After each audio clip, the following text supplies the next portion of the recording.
ایک روایت میں آتا ہے کہ سرکار خواجہ معین الدین چشتی حسن سنجری اجمیری سے 110 سال پہلے اجمیر محلہ میں آپ پیدا ہوئے، اور ایک روایت میں آتا ہے کہ آپ 100 سال پہلے غریب نواز سے تشریف لائے۔ اب یہ پتا چلا اور علماء نے یہ لکھا کہ آگے ہندوستان کے مسلمانوں کو غریب نواز نے کلمہ پڑھایا، بعد میں اس سے پہلے آدھوں کو کلمہ پڑھا کر سالار میں مسلمان بنا دیا۔ سید سالار نے مسلمان بنا دیا۔ اور مفتی شعبان کہتے ہیں کہ میں نے پھر اس کے بعد مجھ سے کسی نے کہا، اور مفتی شعبان سنو، بلرام پور کی سرزمین پر رہتے ہو، تمہارے قریب میں سنو بہرائچ شریف ہے، اور بہرائچ شریف کے اندر سیدی سالار مسعود غازی، جن کے والد گرامی کا نام سید سالار شاہو غازی ہے، ان کے باپ کا نام عطا اللہ غازی ہے، ان کے باپ کا نام طیب غازی ہے، ان کے باپ کا نام طاہر غازی ہے۔ یہ شجرہ نسب علی تک پہنچا، ایک علی کا بیٹا بھی ہے، اس کی قبر انور پر لے کر جاؤ جس کا کہیں علاج نہیں ہوتا۔ حضور کا ایک بیٹا ایسا ہے، اگر نظر کرم کر دے تو پس بیڑا پار ہو جاتا ہے۔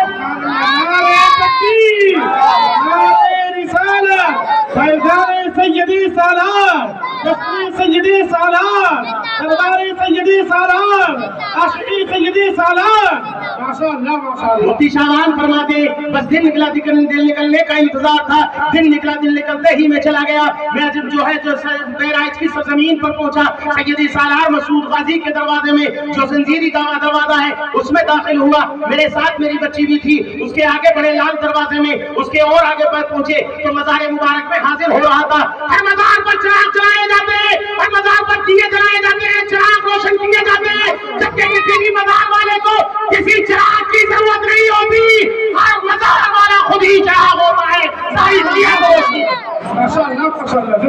چراغ والا خود ہی جو ہے چراغ ہوتا ہے، ساری دنیا کو روشنی دیتا ہے۔ آپ فرماتے ہیں کہ مزار کے اندر میں چلا گیا، سرکار سید سالار مسعود غازی کے مزار پر کسی نے دیا جلایا ہوگا، چراغ جلایا ہوگا، سرسوں کا تیل چراغ میں ڈالا ہوگا، اچانک اس میں پیر لگا کسی کا، اور وہ تیل زمین پر گر گیا، مزار کے اندر تیل بہ رہا تھا۔ میں نے بہت کوشش کی کہ بچی کا ہاتھ پکڑ لوں، مگر میری بچی تیل سے پھسلی اور اس کا سر جا کر کے سید سالار کی تربت میں لگا، بس لگ گئی، بے ہوش ہو گئی۔ میں نے آواز لگائی، سالار بس دیکھ لو یہی حال ہے اس کا، ایسے ہی بے ہوش ہو جاتی ہے۔ بس کچھ دیر کے بعد میری بچی اٹھی اور اٹھنے کے بعد ٹھیک ہو گئی، اور میں لے کر چلا آیا۔ پوری زندگی وہ بچی میری صحیح سلامت رہی، نہ اس کے بعد کبھی زندگی میں بیمار ہوئی، اور نہ اس کے بعد مجھے کبھی دوا کی ضرورت پڑی، وہ بیماری نہیں۔ دربار سالار نے ساری بیماریوں کا خاتمہ کر دیا۔ بیٹے کا حال یہ ہے تو مولا علی کا حال، جب علی کا حال یہ ہے تو پھر سنو مصطفیٰ کا حال کیا ہوگا۔ اسی لیے کسی شاعر نے کہا ہے، جب ان کے قدم بھر دیتے ہیں شاہان زمانہ کی جھولی، محتاج کا جب یہ عالم ہے، مختار کا عالم، مختار کا عالم۔ سالار کے ماننے والوں اور قاضی سرکار کے ماننے والوں، آؤ میں تمہیں بتاتا چلوں اور پیچھے لے کر چلوں گا، جب سید سالار شاہو کی طرف لے کر چلوں گا۔ اس سے پہلے میں تمہیں بات بتا دوں، تمہارے قریب میں ایک سرزمین ہے مسولی شریف۔ آپ جا کر بتاؤ مسولی ہے کہ نہیں؟ گلزار ملت رہتے ہیں کہ نہیں؟ گلزار ملت کے والد گرامی حضرت شاہ رزاق قاسدی بھی گرامی، یہ جو ہے یہاں وہاں رہتے ہیں، ان کے پیر و مرشد باسا شریف کی سرزمین پر رہتے ہیں، ان کے پیر و مرشد باسا کے مخدوم باسا شریف میں رہتے ہیں۔ ان کا ایک نائی تھا، ہر ہفتے سرکار باسا کا خط بنانے کے لیے ایک نائی اپنا اسرا پیٹی لے کر آتا تھا۔ ایک دن عرس کا سما ہو چل رہا تھا، عرس کا موسم تھا، سید سالار مسعود غازی کا میلہ تھا، وہ میلہ چل رہا تھا، کہیں سے لوگ چھڑی لے کر گزر رہے تھے، کہیں ان کے جو ہے کہیں سے ان کے دیوانے بسوں سے گزر رہے تھے، سب کے سب جھومتے ہوئے جا رہے تھے کراچ کی سرزمین کی طرف۔ اچانک اس نائی وہ نائی بھی ہر سال سید سالار کے عرس میں جاتا تھا، ایک دن پہلے ہی مخدوم باسا کے پاس آ گیا، عرض کرنے لگا، حضور اپنا خط بنوا لیجئے، آج میں آپ کا خط بنانے آیا ہوں۔ تب کہنے لگے کہ آج تو جمعرات کا دن ہے، تو پہلے کیسے آ گیا؟ کل جمعے کے دن ہر روز خط بناتا تھا، جب سے میں نے تجھے پکڑا ہر روز جمعے کو تم نے خط بنایا، مجھے کہیں جانا ہوا تو میں نے بلا لیا، آج جمعرات کے دن کیسے چلا آیا؟ کہنے لگا، سرکار مجھے جانا ہے بہرائچ کی سرزمین پر، سرکار سید مسعود غازی کا، سید سالار مسعود غازی کا عرس مبارک ہے، ہر سال میں سرکار کے عرس میں جاتا ہوں اور مجھے عرس میں جانا ہے، اسی لیے میں آپ کی پہلے سے خط بنانے کے لیے آ گیا۔ عرض کرنے لگے، سرکار باسا ہر سال جاتا ہے تو بابو اس سال مت جاؤ۔